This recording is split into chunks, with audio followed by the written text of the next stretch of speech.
Fala galera, tudo bom com vocês? Hoje eu vim contar a história de uma das construções mais importantes que já existiram em Manaus, surgindo muito tempo antes da indústria da borracha e resistindo por mais de 100 anos. É a hora de descobrirmos a incrível trajetória do Hospital Santa Casa de Misericórdia. Eu me chamo John e você está no canal Tamo Junto Folclore. Mas antes de começar, se ainda não é inscrito, se inscreve no canal, fica com a gente até o final e deixa seu like se gostar do nosso conteúdo. Agora, bora pro vídeo.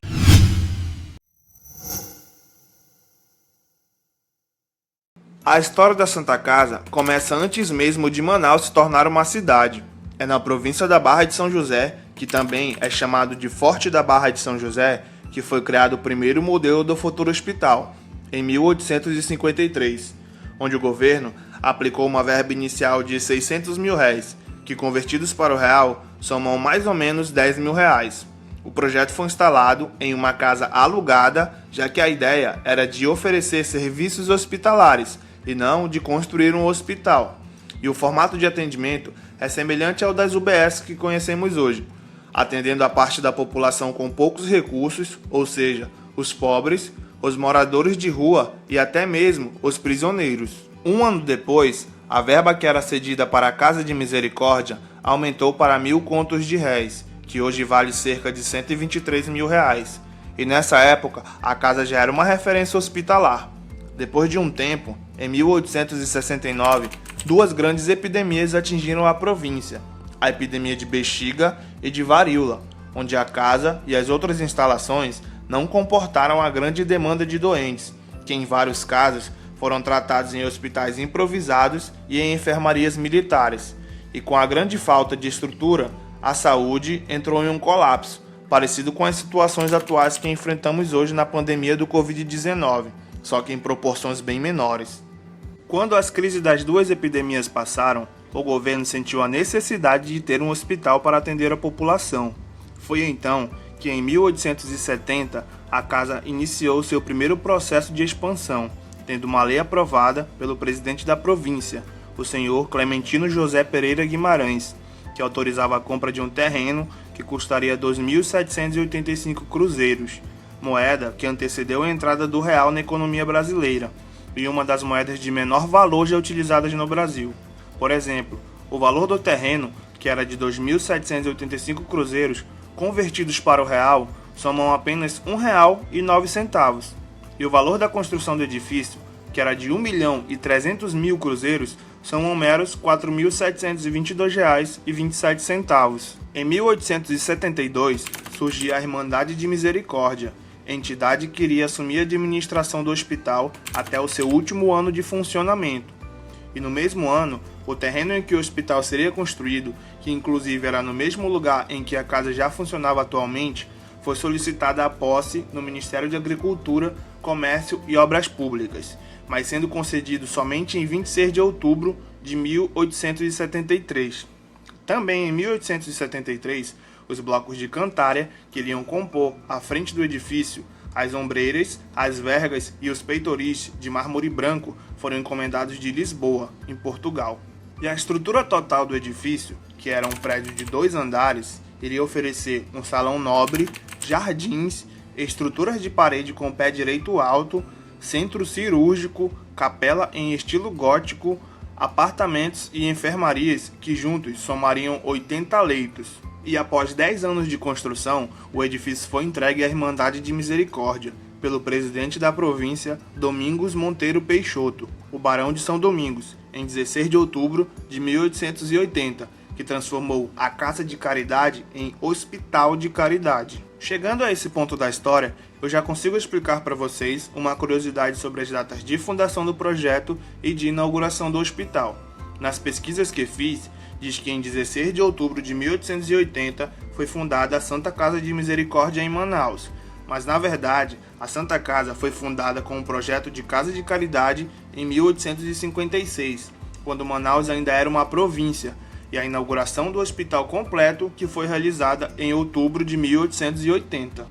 Continuando a nossa história. Com o progresso da borracha em Manaus, que passou a ser uma capital internacional, os anos que vieram de 1889 a 1910 foram de muito prestígio e de grande movimentação na economia, e neste período eram recebidos grandes nomes do mundo dos negócios, da cultura e da arte do Brasil, e até mesmo do exterior. E com grandes nomes vem grandes exigências, e a Santa Casa, com a sua estrutura atual, não conseguia atender com satisfação todas as pessoas que procuravam ajuda com diversas doenças, partindo assim para mais uma ampliação em 1925, por ordem do atual presidente da província, Efigênio Ferreira de Sales, que após o fim das obras, o edifício não sofreu mais nenhuma intervenção de construções e ficou no modelo em que conhecemos até os dias de hoje. Em setembro de 1938, a Santa Casa de Misericórdia foi reconhecida como entidade filantrópica e de estimada importância para a sociedade manauense. E anos depois, em julho de 1962, a instituição era declarada como de utilidade pública pelo Decreto de Lei número 1276. Para ser sincero, a Santa Casa de Misericórdia nunca teve um auge financeiro em toda a sua história.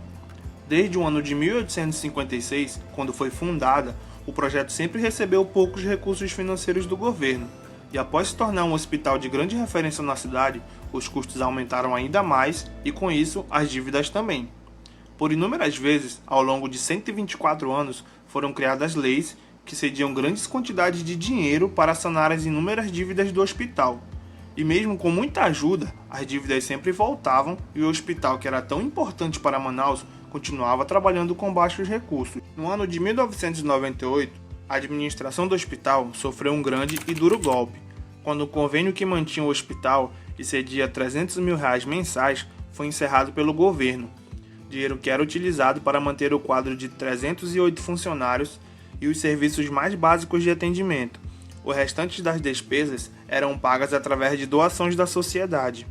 Após a perda deste grande contrato, o hospital se afundou cada vez mais em dívidas, não suportando mais se manter e se vendo obrigado a fechar as suas portas no dia 7 de dezembro de 2004. Os pacientes que estavam internados foram transferidos para outros hospitais públicos e praticamente todos os funcionários foram dispensados sem receber sequer algum dos direitos previstos em seus contratos. Após o encerramento das atividades, o edifício, que foi um dia uma grande referência clínica em Manaus, foi abandonado pelo poder público e sendo deteriorado pelo tempo e por vândalos, se tornando por diversas vezes abrigo de usuários de drogas, ladrões, garotas de programa e moradores de rua. Em uma reportagem que assisti durante a pesquisa do assunto, o programa entrevista um morador de rua que disse ter recebido autorização de um delegado para morar nas dependências do hospital. Ele morava aos fundos de um dos corredores do segundo andar. João Paulo, o morador de rua, se refugia ali e diz que recebeu autorização para isso. Quem te autorizou a ficar aqui? Padre. O padre lhe autorizou. Foi. E você mora aqui. Foi, é verdade. Há 8 meses você está nessa situação. O que também foi noticiado em jornais foram alguns crimes que aconteceram nas dependências do hospital abandonado, e até mesmo ossadas humanas já foram encontradas escondidas em um dos pavimentos. Em uma tentativa de aproveitar o terreno do hospital, o governo do estado apresentou um projeto que iria construir no lugar da Santa Casa um centro de oncologia infantil, projeto que não teve êxito, e o Ministério Público determinou que o prédio fosse leiloado para quitar todas as dívidas com os fornecedores e funcionários. Hoje, as ruínas da Santa Casa de Misericórdia e todo o seu terreno pertencem ao grupo Instituto Metropolitano de Ensino, mais conhecido como FAMetro. O grupo comprou todo o complexo pelo valor de 9,3 milhões de reais, e os representantes em entrevistas comentaram que futuramente o hospital se tornará um moderno centro de ensino na área de saúde, e que ao mesmo tempo irá manter viva a história e a cultura da Santa Casa de Misericórdia. Uma história linda, de muitas conquistas e realizações, foi encerrada da maneira mais triste que todos podiam imaginar. Hoje, a Santa Casa só pode ser encontrada em pesquisas aqui na internet, e aos que passam por seu local apenas encontram as suas ruínas. E aqui chegamos ao final do nosso vídeo, galerinha. E aí, você conhecia toda a história da Santa Casa de Misericórdia? E o que achou? Comenta aí embaixo. Não se esquece de deixar o like, que é para o YouTube entender que você gostou do nosso vídeo e recomendar para mais pessoas. Se inscreve no nosso canal e assista aos outros vídeos que estão aparecendo na sua tela agora. Isso é tudo, galera. Valeu!